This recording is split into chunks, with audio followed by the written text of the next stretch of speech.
Hello guys, नमस्कार। स्वागत है आपका अपने चैनल लवी क्लासेस में। और इस वीडियो में हम डिस्कस करेंगे यूनिट 27 जो कि है सूचना और संचार प्रौद्योगिकी यानी कि इंफॉर्मेशन एंड कम्युनिकेशन टेक्नोलॉजी। तो इस यूनिट की कम ही इंपॉर्टेंट क्वेश्चन बने थे, तो वही जो बने हैं वो मैंने डाल दिए हैं। तो चलिए जल्दी से डिस्कशन स्टार्ट करते हो। और इससे पहले मैं बता दूं कि आपको कई बार मैं बीच में यूनिट अपलोड कर देती हूँ, आप ऑफलाइन होते हैं और आपको नहीं पता चलता है, तो आप प्लीज़ प्लेलिस्ट आप चेक कर लीजिए करें। उसमें आपको मिल जाएगा कि कौन सी यूनिट अपलोड हुई है। आप जिस सब्जेक्ट की आपको देखनी है आप प्लेलिस्ट चेक करिए चैनल पर। और कम्युनिटी सेक्शन में जाकर कुछ अपडेट्स होती हैं, वहाँ पर मैं डाल देती हूँ, कई बार वीडियो नहीं बनाती हूँ, तो वो भी आप चेक करते रहें। तो देखते हैं पहला प्रश्न क्या है। सीखने की प्रक्रिया को बढ़ाने के लिए प्रौद्योगिकी का उपयोग क्या कहलाता है। इसमें आपने बताना है कि टू लर्निंग प्रोसेस को एनहेंस करने के लिए हम जो टेक्नोलॉजी का यूज़ करते हैं उसे क्या कहते हैं।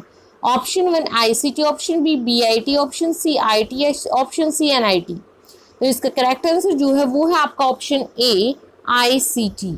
आईसीटी की फुल फॉर्म आपको याद रखनी है। आई से इंफॉर्मेशन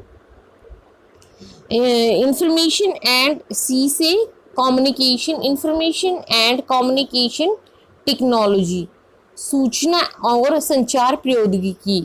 तो ये आपको याद रखनी है। और ये क्या होता है, लर्निंग को एनहेंस करने के लिए उसमें आप टेक्नोलॉजी का यूज़ करते हैं। प्रश्न नंबर 2 है कि किस वर्ष में सूचना प्रौद्योगिकी नियम पारित किया गया था। इसमें आपको बताना है कि आईटी एक्ट जो है वो किस वर्ष में पास किया गया था। 4 विकल्प हैं, 1991, 95, 2000 या 2010। तो इसका सही जवाब जो है वो है आपका 2000। वर्ष 2000 में आईटी अधिनियम 17 अक्टूबर 2000 को पारित किया गया था। यह भारत में साइबर क्राइम और इलेक्ट्रॉनिक कॉमर्स से निपटने वाला पहला कानून है। ये भी आपको याद रखना है। ये भी पूछा जा सकता है कि साइबर क्राइम से और इलेक्ट्रॉनिक कॉमर्स से डील करने वाला पहला इंडिया का लॉ क्या है, वो है आईटी एक्ट 2000 में जो पारित किया गया। बढ़ते हैं अगले प्रश्न की तरफ। देखते हैं प्रश्न नंबर 3 क्या है। आईसीटी सामाजिक शास्त्र में क्षेत्र में निम्नलिखित में से कौन सी प्रमुख भूमिकाएं प्रदान करता है।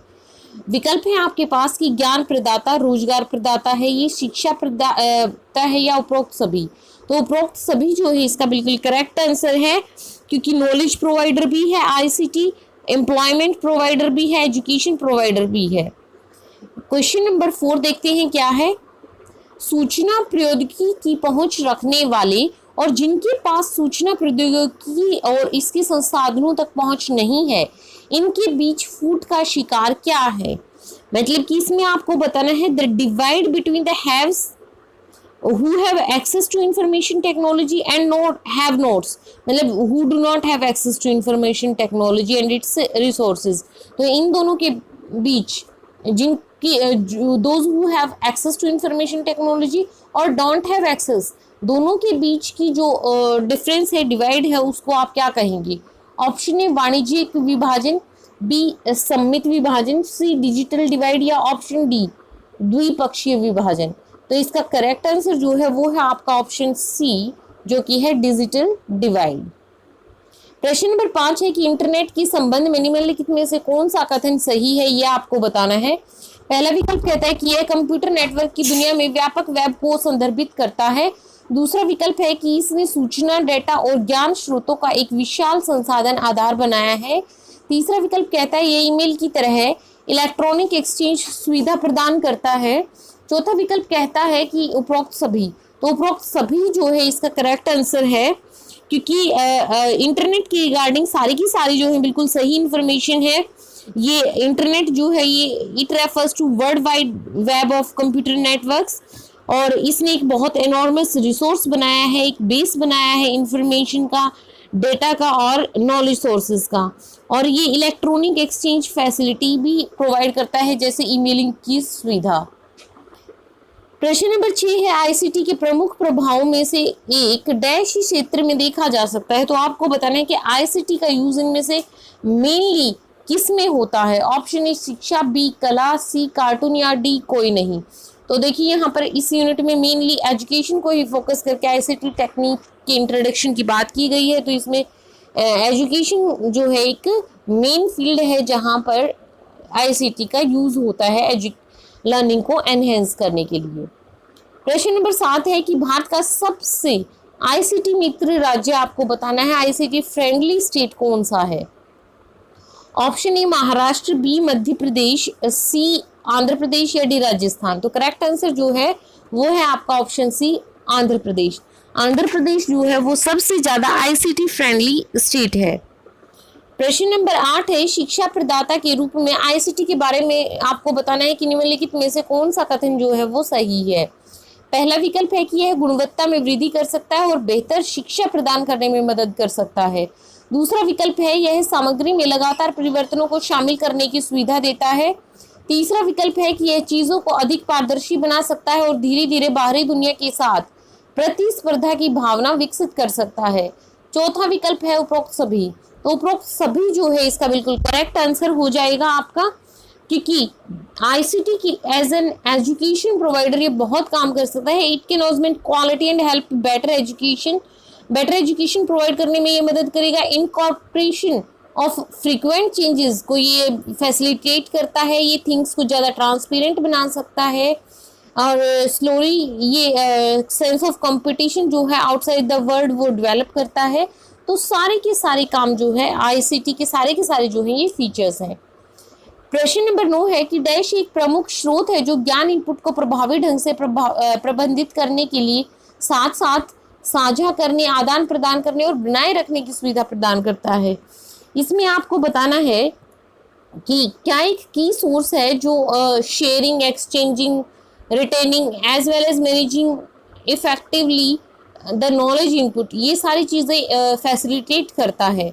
ऑप्शन ए है आपके पास सूचना यानी कि जानकारी, ऑप्शन बी प्रौद्योगिकी, ऑप्शन सी रॉ डाटा, कच्चा डेटा, या ऑप्शन डी उपरोक्त में से कोई नहीं। तो इसका सही जवाब जो है वो है आपका ऑप्शन ए जानकारी। यहाँ जानकारी यानी कि सूचना, इंफॉर्मेशन से यहाँ है तात्पर्य।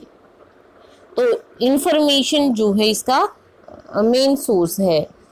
यह एक निश्चित घटना या विषय के बारे में ज्ञान या तथ्यों को संदर्भित करता है और वह भी ज्ञान या निर्देशों के बाद प्राप्त होता है। इंफॉर्मेशन जो है सरल शब्दों में हम कह सकते हैं कि जानकारी जो है वो संसाधित डेटा का रूप है। क्योंकि देखिए इंफॉर्मेशन आपको कब मिलती है, पहले हम क्या करते हैं रॉ डाटा कलेक्ट करते हैं। रॉ डेटा कलेक्ट करने के बाद उसकी क्या होती है प्रोसेसिंग, और जो प्रोसेस्ड डेटा होता है वो आपका क्या बन जाता है, वो आपका बन जाता है इंफॉर्मेशन। फिर उसी के बेस पर जो है जानकारी प्रदान की जाती है। लास्ट प्रश्न जो है इस यूनिट का important, that is question number 10। ICT के लाभों के बारे में गलत कथन आपको पहचानना है। पहला विकल्प है कि आईसीटी से बचकर एक राष्ट्र विकास की दौड़ में खो जाएगा। दूसरा विकल्प है कि आईसीटी के पास ज्ञान, शिक्षा और रोजगार प्रदान करने का महत्वपूर्ण कार्य है। ऑप्शन तीसरा कहता है कि यह केवल कंप्यूटर, ई गवर्नेंस तंत्र, इंटरनेट आदि के उपयोग को दर्शाता है। ऑप्शन डी कहता है इनमें से कोई नहीं। तो इसका करेक्ट आंसर जो है वो है आपका ऑप्शन सी आपका करेक्ट हो जाएगा बिल्कुल, कि आईसीटी जो है यह केवल कंप्यूटर, ई गवर्नेंस तंत्र, इंटरनेट इत्यादि के उपयोग को दर्शाता है। ये विभिन्न प्रौद्योगिकी हैं जहां और आईसीटी के प्रचार में विशिष्ट भूमिका ये निभाती है। तो इसी के साथ इस यूनिट के हमने इंपॉर्टेंट क्वेश्चन डिस्कस किए हैं। नेक्स्ट यूनिट भी बहुत जल्द अपलोड हो रही है, तो आप कनेक्टेड रहिए चैनल के साथ। नोटिफिकेशंस आप ऑन कर लीजिए। और भी जो सब्जेक्ट्स आने वाले हैं उनके लिए आप अपडेट्स कम्युनिटी सेक्शन में चेक कर सकते हैं। Thank you.